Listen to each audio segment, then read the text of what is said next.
जय माता रानी दोस्तों, आपके अपने चैनल धर्म साधना में आपका बहुत बहुत स्वागत है। माँ भगवती दुर्गा की कृपा सदैव आप और आपके समस्त परिवार पर बनी रहे। दोस्तों, आज की वीडियो में मैं आपसे बात करने वाली हूँ भाद्रपद मास की पूर्णिमा के बारे में। दोस्तों, पूर्णिमा की तिथि बहुत महत्वपूर्ण मानी जाती है। इस दिन भगवान श्री हरि विष्णु की आराधना की जाती है। भगवान श्री हरि विष्णु को ही समर्पित होती है पूर्णिमा तिथि। इस दिन कहा जाता है कि लक्ष्मी नारायण की अगर आराधना करी जाए तो किसी भी प्रकार की कामना पूर्ण हो जाती है और जन्म जन्मांतर के पाप कर्मों से मुक्ति मिल जाती है। ये दिन भगवान सत्यनारायण की कथा करने के लिए बहुत महत्वपूर्ण माना जाता है। कई भक्त हैं जो कि व्रत धारण करते हैं, क्योंकि पूर्णिमा का व्रत करने से सभी प्रकार की कामनाएं पूर्ण हो जाती हैं। शास्त्रों में तो पूर्णिमा व्रत के बारे में यहाँ तक कहा गया है कि अगर आप पूर्णिमा तिथि का व्रत धारण करते हैं तो मोक्ष की प्राप्ति होती है, क्योंकि इस व्रत में लक्ष्मी नारायण की आराधना की जाती है। तो समस्त प्रकार की कामनाएं, जैसे कि भौतिक सुखों की कामना भी पूर्ण होती है और वैकुंठ लोक की भी प्राप्ति होती है। तो बहुत महत्वपूर्ण मानी जाती है पूर्णिमा तिथि। वैसे तो प्रत्येक मास की पूर्णिमा बहुत महत्वपूर्ण होती है और प्रत्येक पूर्णिमा का अपना महत्व भी होता है। इसी प्रकार से जो भाद्रपद मास की पूर्णिमा होती है, इस पूर्णिमा का बहुत महत्व होता है। न सिर्फ व्रत और पूजा के लिए, बल्कि पितरों का तर्पण इस दिन किया जाता है। जिनके पितरों की तिथि पूर्णिमा होती है, उनका जो श्राद्ध कर्म होता है वो भाद्रपद मास की पूर्णिमा के दिन ही किया जाता है। तो इस तिथि पर विशेष रूप से पितरों के श्राद्ध कर्म इत्यादि किए जाते हैं। ऐसे में जो इस बार पूर्णिमा है चंद्र ग्रहण से युक्त है, तो बहुत सारे भक्तों के प्रश्न आए हैं, बहुत सारे संशय हैं आप लोगों के मन में कि व्रत किस प्रकार से करें, चंद्रमा को अर्घ्य किस प्रकार से दें, अगर हम पितरों का तर्पण करना चाहते हैं तो किस प्रकार से तर्पण करें, कब करें, पूर्णिमा का व्रत धारण कर रहे हैं तो पूजा किस प्रकार से करें, सत्यनारायण भगवान की कथा कब करें और व्रत का पारण कब करें। इसी प्रकार के बहुत सारे आप लोगों के प्रश्न आए हुए हैं। तो आज की वीडियो में आपके सभी प्रश्नों के उत्तर मिल जाएंगे, सभी प्रकार के संशय का समाधान हो जाएगा। बस इतना ध्यान रखिए, वीडियो को अंत तक जरूर देखिए, ठीक है। और अगर वीडियो अच्छी लगे तो इसे लाइक भी जरूर कीजिएगा, क्योंकि आपके लाइक्स, आपके कमेंट्स मेरे लिए बहुत महत्वपूर्ण होते हैं। यही एकमात्र जरिया है जिनसे मुझे पता चलता है कि आपको ये वीडियो अच्छी लगती हैं और आपके लिए ये वीडियो उपयोगी है। तो अगर वीडियो अच्छी लगे तो लाइक तो ज़रूर ही किया कीजिए। चलिए सबसे पहले जान लेते हैं कि पूर्णिमा तिथि कब प्रारंभ हो रही है, कब समाप्त हो रही है और पूर्णिमा का व्रत स्नान दान हमें कब करना है। तो देखिए, भाद्रपद मास की पूर्णिमा का प्रारंभ हो रहा है 7 सितंबर को सुबह 1:41 पर और पूर्णिमा तिथि का समापन भी 7 सितंबर को ही है, रात्रि में 11:38 पर। तो सूर्योदय कालीन पूर्णिमा हमें प्राप्त हो रही है 7 सितंबर 2025 को। इसीलिए पूर्णिमा का व्रत, स्नान दान इत्यादि सभी कार्य 7 सितंबर 2025 रविवार को ही किए जाएंगे।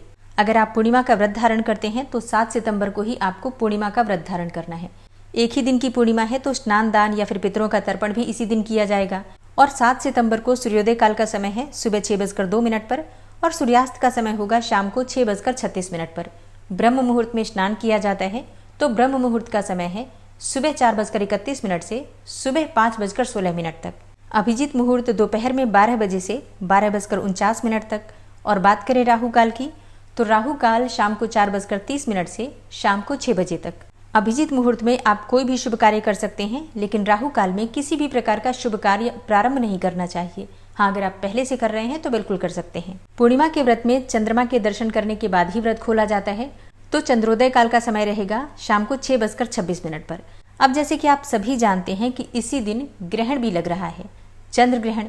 तो ऐसे में प्रश्न उठता है कि हम किस प्रकार से व्रत धारण करें, पूजा कब करें और किस प्रकार से शाम की पूजा हम करें, सत्यनारायण व्रत की कथा कब करें।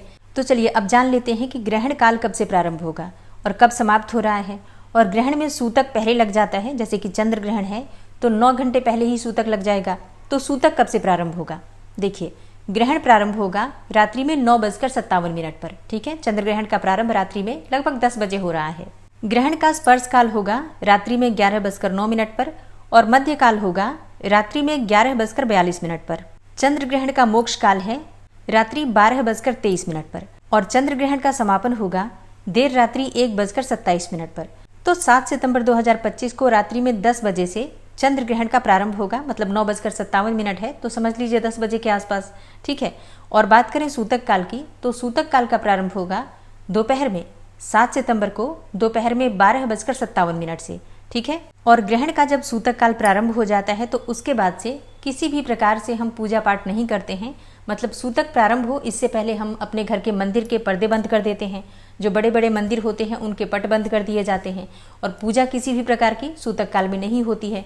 किसी भी प्रकार से कार्मिक पूजा जैसे कि धूप दीप जलाना हो या भगवान का अभिषेक करना हो, कोई भी कथा पूजा करनी हो तो सूतक काल में नहीं होती। तो ऐसे में 7 सितंबर 2025 को दोपहर 12:57 के बाद आप किसी भी प्रकार की पूजा नहीं कर सकते हैं, ठीक है। ना तो सत्यनारायण भगवान की कथा कर सकते हैं, ना ही आप अपनी पूर्णिमा की पूजा कर सकते हैं और ना ही आप व्रत का पारण कर सकते हैं, क्योंकि सूतक काल में मूर्ति का स्पर्श नहीं कर सकते हैं, इसलिए पूजा तो बिल्कुल नहीं करेंगे। तो अब बात करें कि पूजा कब करें हम। देखिए, इस बार जो पूर्णिमा की पूजा है वो आपको सुबह ही करना है, मतलब सुबह सूर्योदय के बाद आप पूजा कर सकते हैं। तो सूर्योदय से लेकर और दोपहर में 12:57 तक आप कोई भी पूजा कर सकते हैं, चाहे फिर सत्यनारायण की कथा करना चाहते हो, चाहे आप ब्राह्मण से करवा रहे हो या फिर स्वयं से कर रहे हो। सत्यनारायण भगवान की कथा आप करवा सकते हैं दोपहर में 12:57 से पहले, ठीक है।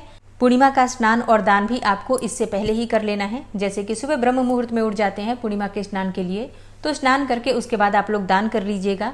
जो भी पूजा करते हैं, चाहे भगवान शिव की पूजा करते हो, लक्ष्मी नारायण की आराधना करते हो, या फिर बहुत से भक्त हैं जो कि लक्ष्मी जी के लिए हवन इत्यादि करते हैं, तो वो भी आप लोग सुबह कर लीजिएगा।